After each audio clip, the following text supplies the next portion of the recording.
नमस्कार श्रोतेहो, प्रसारित करीत आहोत आनंद, संस्कार आणि सर्जनशीलतेच्या संगमातून उदयास आलेला एक कार्यक्रम, जो केवळ ऐकायचा नसतो तर अनुभवायचा असतो.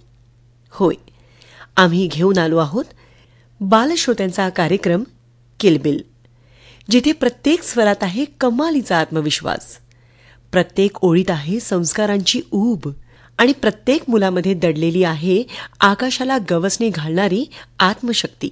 आज रंगणार आहे मंच सुरेल शब्दांनी. आपल्या हृदयात आनंद निर्माण करणारा, कल्पनांना पंख देणारा किलबिल हा कार्यक्रम म्हणजे जणू बालकांमधील कलागुणांचा उत्सव. या संस्कार आणि मनोरंजनाच्या दुनियेत आज आपल्याला ऐकायला मिळणार आहे सुरांची जादू, ज्ञानाचा सुवास आणि संस्कारांची सोनसळी किरणं. रंगणार आहे मंच नाट्यगीताच्या रंगांनी, प्रेरणादायी व्यक्तिमत्व आणि त्यांच्या विचारांनी. असे विचार जे घडवतात मनामनात संस्कार. मृदंगाच्या तालांनी घेणार आहोत आनंदाचा ठेका. तर श्रोते हो, कान देऊ नये का? किलबिल सुरू झाली आहे. छोट्या स्वरांचा, मोठ्या स्वप्नांचा आणि सुंदर संस्कारांचा संगम, कला संगम. सादर करीत आहे भारत विद्यालय तापडिया नगर येथील विद्यार्थी. संकल्पना आणि निवेदन श्री योगेश मल्लेकर. निर्मिती सहाय्य सीमा तरहाळकर. तांत्रिक सहाय्य बाळासाहेब खराटे यांचं. आणि या कार्यक्रमाचे सादरकर्ते आहेत सूरज गोळे. चला तर मग सुरू करूया हा रंगतदार प्रवास. छोट्या स्वरांचा, मोठ्या स्वप्नांचा आणि अद्भुत संस्कारांचा जल्लोष, फक्त आणि फक्त आकाशवाणीवर.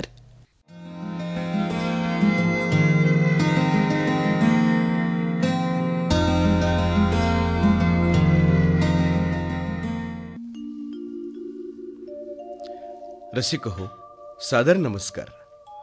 आज आपण अकोला आकाशवाणीद्वारा प्रसारित किलबिल या कार्यक्रमांतर्गत अकोला जिल्हा येथील भारत शिक्षण प्रसारक मंडळाद्वारा संचालित भारत विद्यालय या शाळेतील विद्यार्थ्यांनी सादर केलेले विविध सादरीकरण ऐकणार आहोत. या कार्यक्रमात आपण ऐकणार आहोत शालेय प्रार्थना, विचारमंथन, नाट्यगीत आणि तालवाद्याचे सादरीकरण.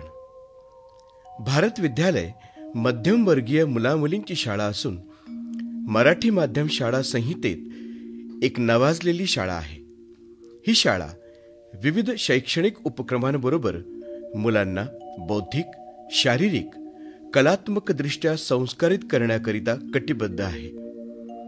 शालेय कामकाजाला सकाळी 7:10 सुरुवात होते सुंदर अशा प्रार्थनेने. ऐकूया कविवर्य गुरु ठाकूर यांची रचना तू बुद्धी दे, तू प्रकाश दे. सहभागी कुमारी वनश्री पेटकर, चिरंजीव सर्वेश डांबरे, कुमारी अनन्या दुतोंडे, कुमारी ओवी तिरपुडे, कुमारी आराध्या जोशी, कुमारी सृष्टी चौधरी, कुमारी अनुष्का वाणी, कुमारी माही वरोकार, कुमारी आराध्या मानकर, कुमारी ऋतुजा गवारगुरु, कुमारी श्रीपाली साबळे. साथ संगत सिंथेसायझर श्री मनोज राऊत, हार्मोनियमवर श्री निखिल देशमुख, त्याचबरोबर तबल्यावर विशाल इंगडे.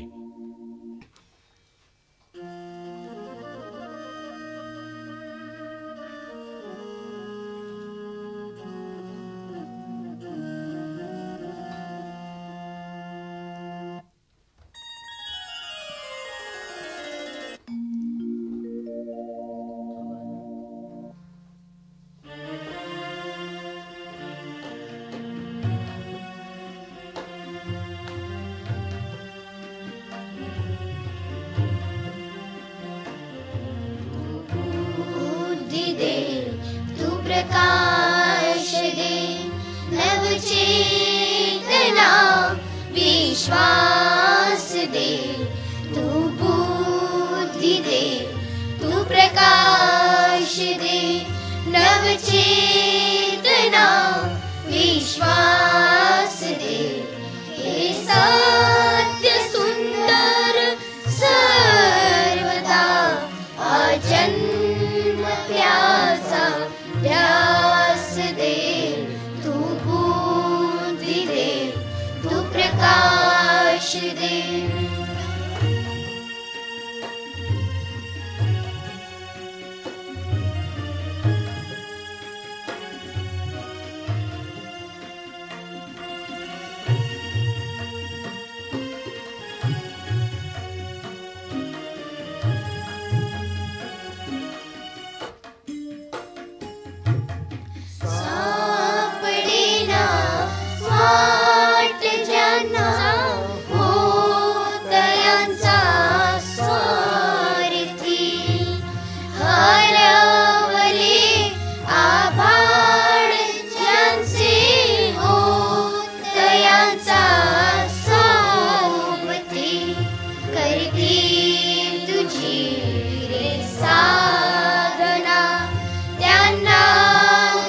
शाळा शिक्षणाबरोबर मुलांचं वक्तृत्व छान असावं म्हणून त्यांना विविध स्पर्धाकरिता तयार करते.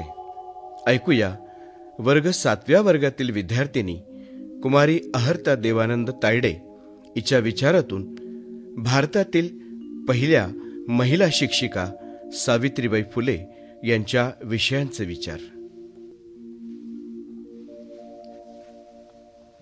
नमस्कार बालमित्रांनो, मी अर्हता तायडे भारत विद्यालयाची विद्यार्थिनी इयत्ता 7 क मध्ये शिकते.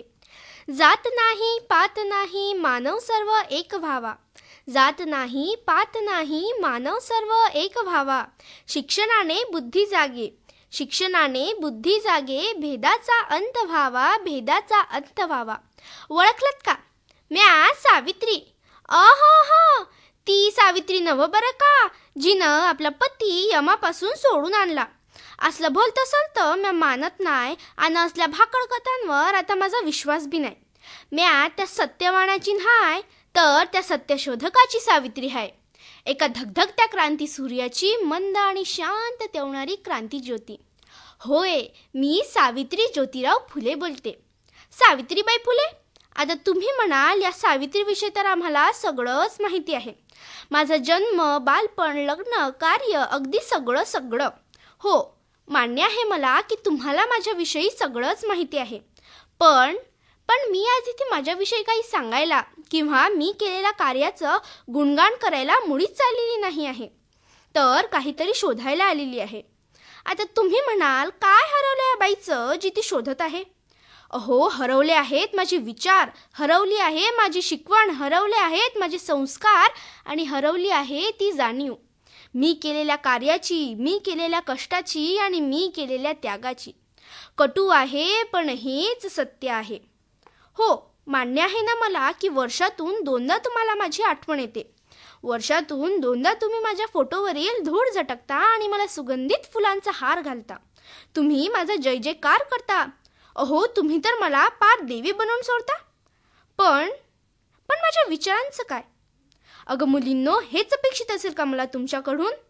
अरे, ज्या काळी स्त्रियांचा जन्मच मुळी पाप समजला जायचा व स्त्री शिकणे हे तर त्याहूनही महापाप समजले जायचे, ह्या अबला स्त्रिया जर शिकल्या तर त्या सबला होतील आणि मग आपल्याच डोक्यावर त्या तबला वाजवतील, असा धाक त्या काळातील तथाकथित उच्चवर्णीयांना वाटत असे.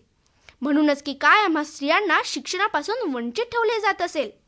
पण अशाही परिस्थितीत अंगावर दगड, धुंडे, माती, शेण सहन करत मी तुम्हा आयाबायांना शिकवले. आजची स्त्री शिकली, खूप शिकली. पण संस्कारांचं काय? अहो, संस्कार काही कुठल्या दुकानात किंवा बाजारात विकत मिळत नाहीत, तर ते आपसुकच एका पिढीतून दुसऱ्या पिढीत संक्रमित होत असतात, रुजवले जात असतात. आजची स्त्री विमान चालवायला तर शिकली, पण साधे घर कसे चालवायचे हेच ती विसरली. अरे, नवऱ्याचे म्हातारे मायबाप वृद्धाश्रमात ठेवून नुसतं फॅशन म्हणून फक्त कुत्रे आणि मांजरी पाळायला तुला लाज कशी वाटत नाही? असे म्हटले जाते की शिक्षणाने शहाणपण येतं. हेच का हो तुमचं शहाणपण? अगं मुलींनो, तुम्हाला शिक्षण दिले, स्वातंत्र्य दिले, पण तुम्ही ह्याच स्वातंत्र्याला स्वैराचार समजून बसल्यात आणि इथेच आपली गफलत झाली. अरे, शिक्षणाला जर संस्कारांची जोड मिळाली ना, तरच समाज घडत असतो. आता तुला समाज घडवायचा आहे की बिघडवायचा आहे हे तुझ्या हातात आहे. बघ, पटलं तर घे, नाही तर सोडून दे. पण हो, जाता जाता एक वचन मात्र दे की सावित्रीची लेक तू, वचन दे मज एक तू. सावित्रीची लेक तू, वचन दे मज एक तू. तुझ्या हाती जरी पाळण्याची दोरी, तुझ्या हाती जरी पाळण्याची दोरी, कर्तृत्वाने आणि संस्काराने लावशील ज्ञानज्योत दोन्हीही घरी. चला, येते मग. शाळेत शिक्षणाबरोबर कलेलाही तितकाच वाव आहे. शाळेतील विद्यार्थी विविध कलागुणात पारंगत असून दूरदर्शनपर्यंत पोचलेले आहे. याच मालिकेत शाळेतील विद्यार्थी चिरंजीव हिमांशू निखिल देशमुख, जो सारेगमपा लिटिल चॅम्पमध्ये टॉप 10 मध्ये होता, याच्याकडून ऐकूया संगीत माना अपमान या नाटकातील एक पद, युवती मना.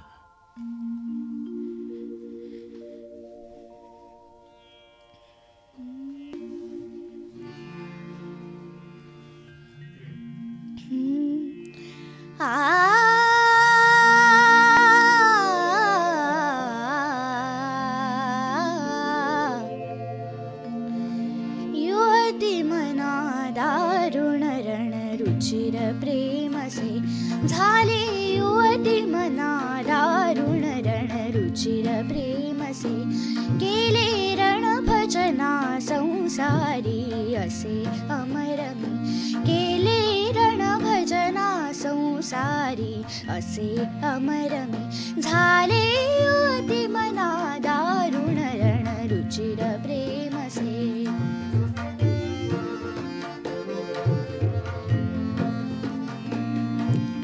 रमणी मन हंसा नर रमणी मन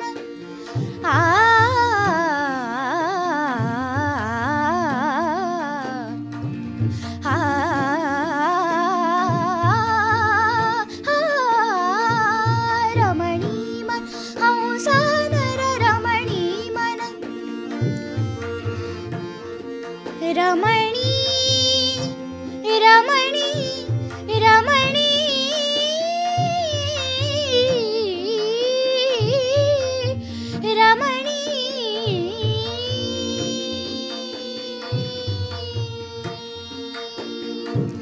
रमणी मन हंसा नर रमणी मन हंसा नर हंसा नर रमणी मान रमणी मान रमणी मन हंसा रमणी मन रमणी मन हंसा नर रमणी मन रमणी मन हंसा नर साहस सरसी रमवी शूर तोच विजय तोच शूर तोच शूर तोच शूर तोच विजय तोच हे शुभ यश मजाले युवती मना दारुण रण रुचि केले रण भजना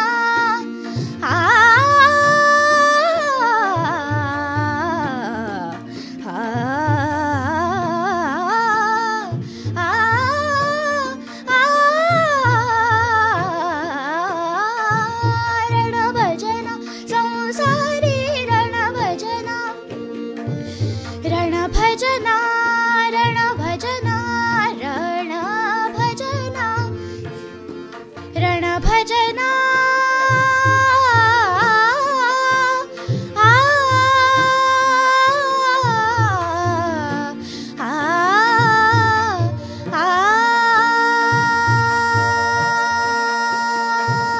रण भजना संसारी असे अमरमी झाले युवती मना दारुण रण रुचिर झाले युवती मना युवती मना युवती मना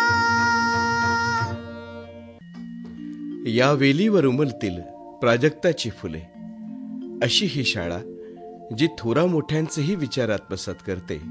ऐकूया वर्ग 9व्या वर्गातील चिरंजीव मंदार धर्माडे याच्या विचारातून पुण्यश्लोक अहिल्यादेवी यांच्या जीवन कार्यावर एक विचार मंथन. रणरागिणी तू पुण्यश्लोकिनी जपलास वारसा शिवरायांचा उतरुणी रणांगणी दाखवलास शत्रूस तागत तुझ्या विश्वासाचा न्याय दानाची पुरस्कर्ती तू राग तुला अन्यायाचा अहिल्यादेवी तू अभिमान आम्हाला तुझ्या शौर्याचा.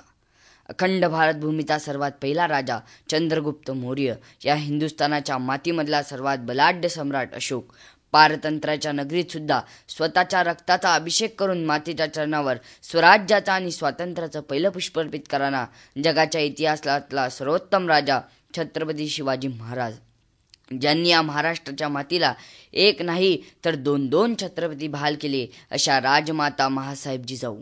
भरल्या शिवारातली कंस कापावी तसं उघड शत्रुसैन्य ज्यांनी कापून काढलं आणि छत्रपतींच्या स्वराज्याचा झेंडा अटके पार रोवला ते श्रीमंत सुभेदार मल्हारराव होळकर. जातीयतेच्या प्रथेला कराडून विरोध करणारा राजा महाराज तुकोजीराव होळकर. इंग्रजांना याच हिंदुस्थानाच्या मातीमध्ये आपल्या तलवारीनं पाणी पाजून कित्येक वेळा पराभूत करणारे, पण स्वतः एकदाही पराभूत न होणारे अजिंक्य योद्धा छत्रपती यशवंतराव होळकर या देशाला फक्त संविधान दिलं नाही तर तमाम बहुजन समाजाला जगण्याचं बळ दिलं, असे भारतरत्न विश्वरत्न डॉक्टर बाबासाहेब आंबेडकर. अज्ञानाने अंधारलेल्या समाजामध्ये ज्यांनी शिक्षणाची मशाल पेटवली असे क्रांतीसूर्य महात्मा ज्योतिबा फुले आणि क्रांतीज्योती सावित्रीबाई फुले. आणि सर्वात महत्त्वाचं म्हणजे त्यागालाही लाज वाटावी इतकं महान त्याग, तुझ्या त्यागानं जागा झाला आम्हा लेकरांचा स्वाभिमान, अशा जागतिक कीर्तीच्या तब्बल 29 वर्ष आदर्श राज्यकारभार करणाऱ्या सर्वोत्तम महिला राज्यकर्त्या राष्ट्रमाता पुण्यश्लोक अहिल्यादेवी होळकर, अखंड भारतभूमीच्या मानबिंदू असणारा या तमाम महामानवांना मी मंदार धर्माडे मानाचा मुजरा करतो. शब्द पडतीला अपुरे अशी अहिल्यादेवींची कीर्ती, शब्द पडतीला अपुरे अशी अहिल्यादेवींची कीर्ती, राणी शोभून दिसते जगती, अवघ्या जगाची महाराणी, अवघ्या जगाची महाराणी. डॉक्टर बाबासाहेब आंबेडकर म्हणतात, जो समाज स्वतःचा इतिहास विसरतो तो समाज इतिहास निर्माण करू शकत नाही, तर तो समाज इतिहासात जमा होतो. अहिल्यादेवींचा हाच लोककल्याणकारी इतिहास जमा करण्याचा इतिहासही याच मातीमध्ये घडत आला. त्यांच्या एका हातामध्ये शस्त्र आणि दुसऱ्या हातामध्ये शस्त्र असणाऱ्या अहिल्यादेवींच्या हातामध्ये फक्त पिंड देऊन त्यांना धार्मिकतेच्या चौकटीमध्ये बंदिस्त करून टाकलं. आणि हिमालयापेक्षा जास्त उंचीचे शौर्य आणि पराक्रम होता. अहिल्यादेवींचा हळूहळू त्याला सह्याद्री एवढा करत, आता एखाद्या टेकडी एवढा करत सारा इतिहास गायब झाला. आमच्या डोळ्यासमोरून बांधवांनो पुराणामधल्या गौतम ऋषींची पत्नी असणारी अहिल्या आमच्या घरापर्यंत पोहोचली, पण या देशाच्या मातीमध्ये आपण तब्बल 29 वर्ष आदर्श राज्यकारभार करणारी पुण्यश्लोक अहिल्या मात्र अजूनही आम्हाला समजलेली दिसत नाही. पुराणातल्या अहिल्याला ऋषींनी शाप दिला, तिचा दगड झाला आणि प्रभू श्री रामचंद्राच्या पदस्पर्शाने तिचा उद्धार झाला की नाही हे मला माहीत नाही, पण पुण्यश्लोक अहिल्यादेवी होळकरांच्या कार्याच्या पदस्पर्शाने रामासहित सगळ्या देवांचा उद्धार झाला हे मात्र आम्हाला विसरून चालणार नाही. राण्या असंख्य झाला या जगात, पण पुण्यश्लोक कुणी नाही. गर्व जिचा या मराठी हृदयाला, एकच ती महाराणी अहिल्यादेवी होळकर झाली, अहिल्यादेवी होळकर झाली. ज्याप्रमाणे छत्रपती शिवाजी महाराज हे पुरुषांमधले सर्वोत्तम राजे आहे, त्याचप्रमाणे पुण्यश्लोक अहिल्यादेवी होळकर या स्त्रियांमधल्या सर्वोत्कृष्ट राजमाता होत्या. ही गोष्ट पहिल्यांदा आम्हाला लक्षात घ्यावी लागली. मग कशी होती अहिल्यादेवींच्या जन्मावेळची परिस्थिती, कशा घडल्या अहिल्यादेवी? असं म्हणतात, ज्यावेळी सृष्टीमध्ये अन्याय, अत्याचारांनी अधर्माचा जन्म होईल त्यावेळी त्या सगळ्यांना संपवणारी एक ना एक व्यक्ती या मातीमध्ये जन्माला येईल. आणि तेच घडलं होतं. 31 मे 1725 साली अहमदनगर जिल्ह्यामध्ये चोंडी या गावी मराठी वतनदार बानकोजी शिंदे आणि सुशीलाबाई यांच्या पुढे धनगर कुटुंबात एक कन्या रत्न जन्माला आले. मधुर होती ज्यांची वाणी, अशी जन्मली तत्वज्ञानी राणी, गाजवल्या जिने दिशाई दाई, तिच्या उत्तुंग कार्याला खरंच सीमा नाही, तिच्या उत्तुंग कार्याला खरंच सीमा नाही. लहानपणापासूनच अहिल्यादेवींना कुटुंबामधूनच तलवार चालवणे, घोडा चालवणे, पोहणे, भालाफेक यासारख्या सगळ्या दलांचे शिक्षण आणि प्रशिक्षण दिला जात होती.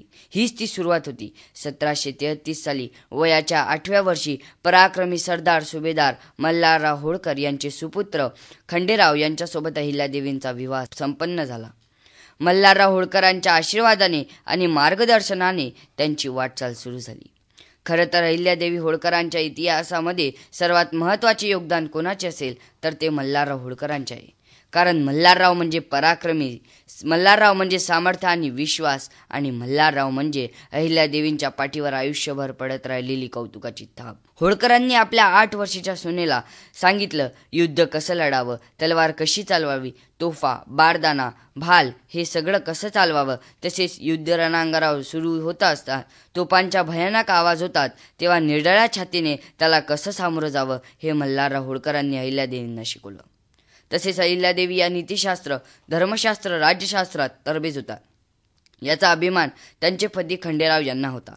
अहिल्यादेवींचे पती खंडेराव हे देखील पराक्रमी योद्धा होते. 1754 मध्ये कुंभारीच्या लढाईत त्यांना वीरमरण आले. नवरा मेल्यानंतर स्त्रीला सती जाण्याची प्रथा त्या काळी होती, परंतु मल्हाररावांच्या सांगण्यावरून अहिल्याबाई सती गेल्या नाहीत. पण सती जाण्याची जी अनिष्ट परंपरा होती ती त्यांनी अहिल्याबाईंना लाथडण्याचे काम केले. होळकरांनी हे राज्य कुणाची गुलामगिरी करून मिळवले नाही, तर तलवारीच्या पातळीवर आणि मनगटाच्या जोरावर होळकरांच्या वंशजांनी उभे केले.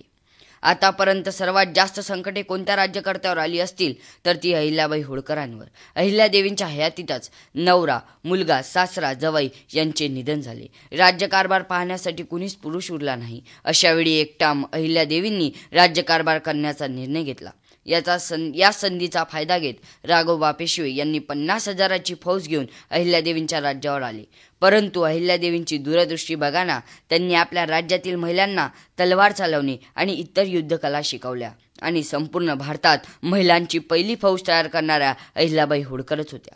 त्यांनी राघोबा पेशवेंना पत्र लिहिलं, आपली भेट लवकरच रणांगणात होईल, परंतु एक गोष्ट लक्षात ठेवा, मी हरले तर मला कुणी नाव ठेवणार नाही, परंतु तुम्ही हरलात तर सारं जग तुम्हाला नाव ठेवेल की एका महिलेकडून हरलात. राघोबा पेशवेंनी माघार काढली. हा इतिहास होता अहिल्यादेवींच्या पराक्रमाचा, हा इतिहास होता अहिल्यादेवींच्या राजकीय आणि सामाजिक कार्याचा. आणि हेच तेजस्वी रत्न इसवी सन 13 ऑगस्ट 1795 अनंतात विलीन झाले. शेवटी एवढेच म्हणावेसे वाटते, पुरुष जातीचा बडगा छेदुनी केली तर तुम्ही समाजसेवा, भुकेल्या पोटी घास देऊन तृप्त केले तहानल्या जीवा, जात धर्म विसरून दाखवला मानवतेचा मार्ग नवा. अहिल्यादेवी होळकर आपल्या कार्याचा निरंतर तेवत राहील दिवा, निरंतर तेवत राहील दिवा.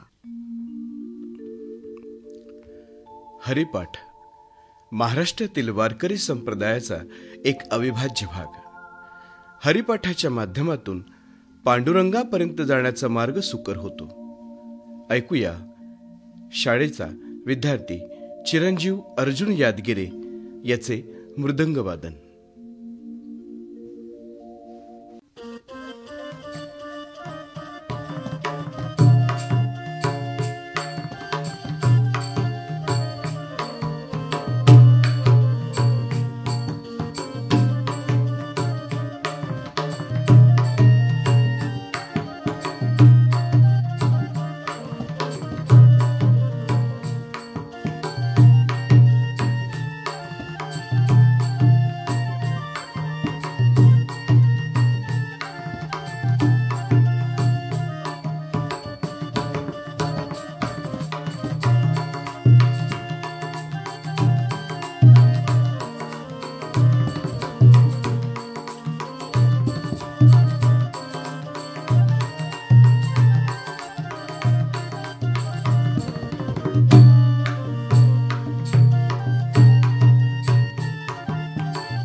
किलबिल या कार्यक्रमांतर्गत आज आमच्या शाळेला सादरीकरणाची संधी मिळाली.